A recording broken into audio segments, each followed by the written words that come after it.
రెడ్డి గారు, సో ఇప్పుడు ఓవరాల్ గా బడ్జెట్ మీద వాళ్ళ ఉదయం నుంచి చూస్తూ ఉంటే నేషనల్ జాతీయ మీడియాలో కానీ మన దగ్గర కానీ ఏంటంటే గాయం పెద్దదైపోయింది, సరే దానికి ఇప్పుడు డ్యామేజ్ కంట్రోల్ చేసే ప్రయత్నం చేస్తూ ఉన్నా కూడా అది కంట్రోల్ అవుతున్నట్టు కనిపించట్లేదు అని, ఇన్ఫ్లేషన్ కానివ్వండి లేకపోతే జీడిపి తరుగుదల కానివ్వండి, మనం పెట్టుకుని నిర్దేశించుకున్న టార్గెట్స్ రీచ్ అవ్వడానికి కానివ్వండి, దాని మీద ఒక విమర్శ.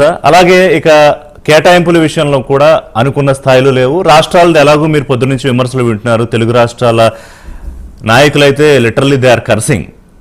ఏం చెప్తారు? రిషి గారు, మీకు చర్చలో పాల్గొంటున్న పెద్దలందరూ కూడా నమస్కారాలు. నమస్కారం. అందరూ కూడా ఆర్థిక ఎకనామిక్ అఫైర్స్ లో చాలా లోతుగా అధ్యయనం చేసిన వాళ్ళు, ప్రొఫెషనల్స్. ఈరోజు బడ్జెట్ ఇది ఒక స్టేట్, ఒక రాష్ట్రం యొక్క స్పెసిఫిక్ అయిన బడ్జెట్ కాదు, ఇది దేశాన్ని మొత్తానికి సంబంధించిన బడ్జెట్. బడ్జెట్ మీద చాలా ఆశలు ఉంటాయి.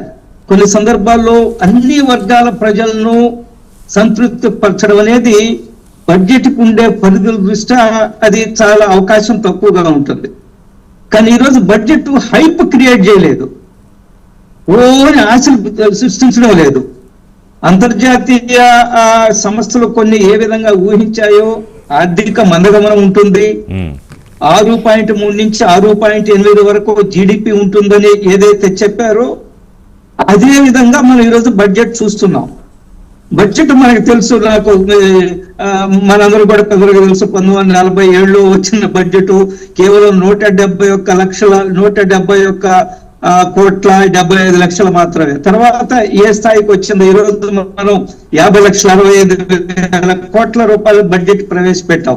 పోయిన సంవత్సరం 4,48,20,00,000 కోట్లు, అంతకుముందు 45,03,900 కోట్లు. బడ్జెట్ దేశ అవసరాల దృష్ట్యా ఈరోజు బడ్జెట్ పెద్ద ఎత్తున ఖర్చులు అయినా కూడా చూపిస్తున్నారు. ఈరోజు బడ్జెట్ లో చూపించింది మనం అప్పులకే 12,76 lakhs of crores మనం అప్పులకే కట్టాల్సిన పరిస్థితి వచ్చింది. అందువల్ల బడ్జెట్ ఈ రోజు దేశ అవసరాలను దృష్టిలో పెట్టుకొని ప్రజలకి ఏదో ఆశలు కల్పించి హైప్ క్రియేట్ చేసి బడ్జెట్ కాదు, ఇది ప్రాక్టికల్ గా నేల విడిచి సాము చేయకూడదు అనే ఉద్దేశంతో నిర్మలా సీతారామన్ గారు ఈ బడ్జెట్ ప్రవేశపెట్టారు. ఈ బడ్జెట్ అన్ని వర్గాలకి ప్రయోజనాలకి సంపూర్తిగా న్యాయం చేయకపోవచ్చు, కానీ అన్ని వర్గాల ప్రయోజనాలు కాపాడే విధంగా ఈ బడ్జెట్ ఉందనే విషయం మనకు చాలా అది అగ్రికల్చర్ కానివ్వండి, లేదా ఎంప్లాయీస్ కానివ్వండి, లేదా ఎంఎస్ఎంఈలు కానివ్వండి, స్టార్టప్లు కానివ్వండి, ఇవన్నీ కూడా స్టార్టప్ కు లోన్ ఫెసిలిటీ పెంచారు.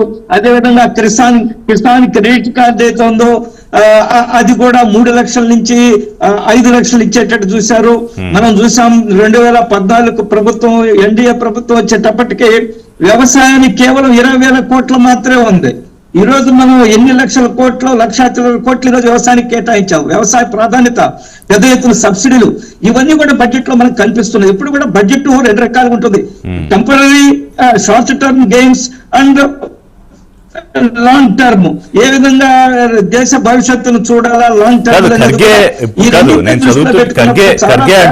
బ్యాలెన్స్ గా సంస్థల కోసమే తాపత్రయం ఇటు మోడీ గారు కానీ లేకపోతే నిర్మలా సీతారామన్ గానీ అని ఒకవైపున ద్రవ్యోల్బణం, నిరుద్యోగం, వీటి గురించి వాటిని చిన్నవి చేసేస్తూ పెద్ద గీతలు ద్రవ్యోల్బణము నియంత్రణలోకి వస్తుందని చెప్తున్నారు. కొన్ని వస్తువులు ఏ వస్తువులు ధరలు తగ్గే అవకాశం ఉందని కూడా చాలా స్పష్టంగా బడ్జెట్ లో చెప్పడం జరిగింది. దానివల్ల ఏ వస్తువులు ధరలు తగ్గుతాయని కూడా మనం చూసాము.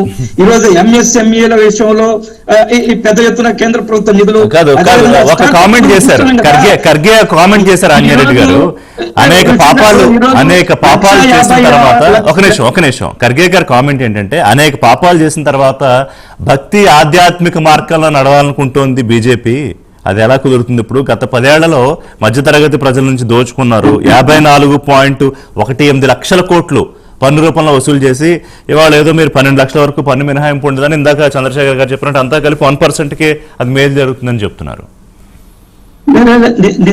నేనేమంటున్నా అంటే ఈరోజు 1,00,000 రూపాయలు జీతం తీసుకునే ఉద్యోగస్తులు కోట్లాది మంది ఉన్నారు. ఈరోజు ఒక టీచర్ గవర్నమెంట్ ఎంప్లాయ్మెంట్ వాళ్ళకి ఎక్కువ ఉందిలేండి గవర్నమెంట్ స్కూల్స్లో. రైట్. అంజనారెడ్డి గారు మళ్ళీ మీతో మాట్లాడతాను. రైట్. సో లక్ష్మీనారాయణ గారు, ఇక తెలుగు రాష్ట్రాల విషయానికి వస్తే కనుక ఇవాళ ఎందుకని ఈ రకమైన విమర్శలో లేకపోతే ఆవేదన, ఒకవేళ